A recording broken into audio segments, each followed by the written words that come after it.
જિંદગીમાં જો તમારા નામના મેળવ્યું હોય ને તો બાપુ મહેનત કરવી પડે. એક આ બુસટ હોય ને એને ઉજળો કરવો હોય ને તો હાબુ જોવે, પાણી જોવે, ધોકાવો જોવે, મળવો જોવે ને મેલો એની હાથે થાય. ખરાબ ઇમનામ થઈ જવાય. સારું થવામાં જ મહેનત કરવી પડે. 1 કરોડ રૂપિયાનો બંગલો હોય ને એમાં બેનો દીકરીઓ કચરા પોતા કરતા જોઈએ છે, કોઈ કચરો નાખતા જોઈએ? પણ સંતો એટલા માટે કહે છે કે બેનો દીકરીઓ જેમ કચરા પોતા કરે છે ને એમ ભગવાને આ કરોડ રૂપિયાનો બંગલો આપ્યો છે ને આમાં ભજન રૂપી કચરા પોતા કરતો રહેજે અને કચરો ગરી જાય. કાંઈ કરવાની જરૂર નથી. નામના જોતવી હોય તો મહેનત કરવી પડે. એમ નામ બાપુ નામના ન મળે. આ અમરેલીનો દાખલો એક તમને નાનો એવો કહી દઉં. મૂળદાસ લુહારનો દીકરો, હાંજનું ટાણું, એ વાયુનો કાંઠો હતો અને એક દીકરી કુએ પડવા આવી અને દીકરી આમ કુવામાં ધૂબકો મારવાની તૈયારી કરે અને બાપુએ બાવડું પકડ્યું. હા હા હા બેટા, શું કામ? એ કે બાપુ મને મરવા દો, મારે મરવા સિવાય ઉધાર પણ. કે શું કામ બેટા? માણા જેવો અવતાર મળ્યો છે. એ કે પણ બાપુ મારા જીવનમાં એક ભૂલ થઈ ગઈ છે, મારે મર્યા સિવાય ઉધાર નથી. પણ કે આ પાણીમાં પડીને બીજી કરવી છે. એ કે પણ શું કરું બાપુ, મને હુજતું નથી. એ કે પણ તું વાત કરી તો કઈ ખુલાસો થાય ને. એ કે બાપુ મારા પેટમાં બાળક છે, એના બાપનું નામ લઈ શકું એમ નથી. જો નામ લઉં તો મને જીવવા દે, પણ હું લઈ શકું એમ નથી. ભારતનો સંત બાપુ મૂળદાસ દ્રવી ગયો. એને એમ થયું ઓહો દીકરી માથે આટલી દશા. એ કે તારા પેટમાં બાળક છે, એના બાપનું નામ લે તો તને જીવવા દે?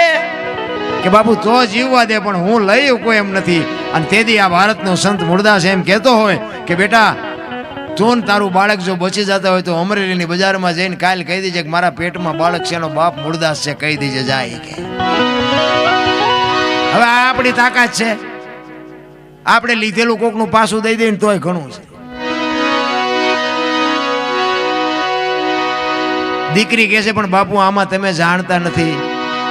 એ કે તું તારું બાળક બચી જતો હોય તું મોજ કરીને તું તારા અમરેલીમાં મારું નામ દઈ દેજે. અને આ દુનિયા બાપુ હાથીની અંબાડીએ ચડાવીને ક્યારે ગધાડે ચડાવે કોઈ ભરોસો નથી. એ હવારે ખબર પડી, એ ગધાડું બોલાવી, માથે મુંડન કરાવી, જોડાનો હાર પહેરાવીને મૂળદાસને ગધાડા ઉપર બેહારીને બાપુ ફૂલેકું કાઢ્યું હો અમરેલીમાં. પણ તોય બાપુ એ અમરેલીનો એ સંત બાપુ એની સાથી ફાટતી હતી હોય કે ઓલી દીકરીને એનું બાળક તો બચી ગયા ને આવડા ભલન રાજી થતા. ચિત્તની શાંતિ, મનની પ્રશંસા, દિલની દાતારી, ગુમડાની રૂજ ને ટાઢિયા તાવની ટાઢ એટલું માલકુરથી આવે.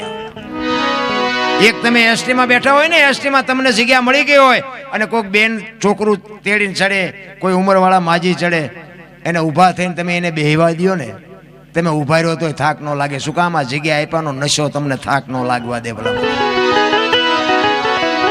આપણે આમ સડવીને એને જગ્યા મળી જાય ત્યાં ટાટિયા પોળા કરે. હમણાં આય આવશે, તારું મોત આવશે, ઘડીક 2 વાગ્યાને અમારે જ્યાં બસ ને લઈ જવી છે. પણ આ નથી થઈ શકતું.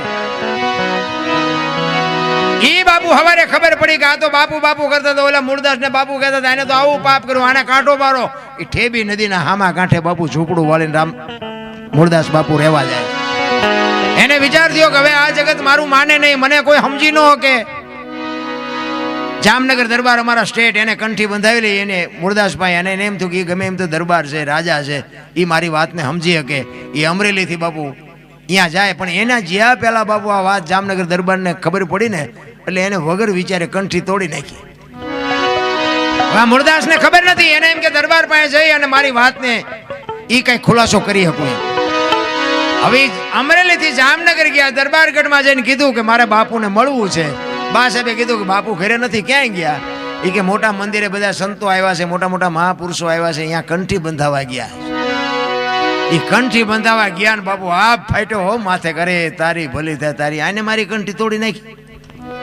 પડી કે કાંઈ વાંધો નહીં, મારે મળ્યા સિવાય જવું નથી. એ દરબારગઢથી મોટા મંદિરે જાય, એમાં રસ્તામાં એક પ્રસંગ બન્યો, મરેલી બિલાડી પડી હતી, બચડા ટળવળતા હતા. અને અહીંયા બાપુ પહોંચ્યા ને, ઉભા રહ્યા, અને એને વિચાર કરીને મરેલી બિલાડીને જોડીમાં નાખીને બાપુ આ બધા બેઠા ત્યાં આવ્યા. એટલે બધા બારો મીંડ્યા કાઢવા કે તું તો પાપી શું, બારો નીકળ, બારો નીકળ.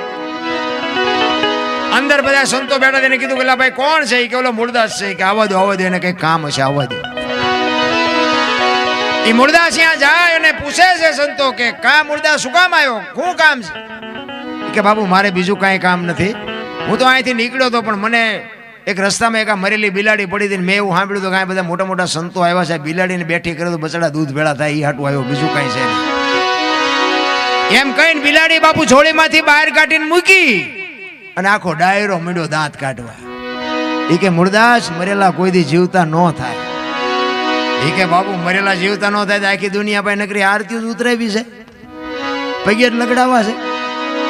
જો આ તો ખરા ખરીના ખેલ આવે તઈ ખબર પડે. ઈ કે અમરેલીએ તને જાકારો આપ્યો એટલે તારું સહકી ગયું છે, મરેલા કોઈ દી ન જીવતા થાય. ઈ કે બાપુ જરાય નથી સહક્યું, આ બરોબર છે, સહક્યું બહક્યું નથી, તો તમારો વેમ છે.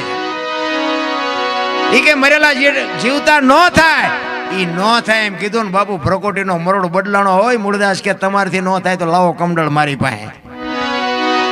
હાથમાં કમડળ લઈ પાણીની અંજળી ભરી એને બાપુ કયો બાપુ તાર હંધાડ્યો હોય છે. તમે વિચાર તો કરો, મારા રામ કોની પાસે વાતું કરી રામ. હાથમાં અંજળી લઈને કહે છે, હે દિનબંધુ દયાળુ, હે પરમ કૃપાળુ પરમેશ્વર, મેં તન મન ધનથી તારું ભજન કર્યું હોય, કોકના પાપ જો મારી માથે લીધા હોય ને હાથે પાતાળમાં જો ડાઘ હોય ને તો બેઠી ન કરતો, અને જો બિલાડી ન બેઠી કરીને મારા ખોળ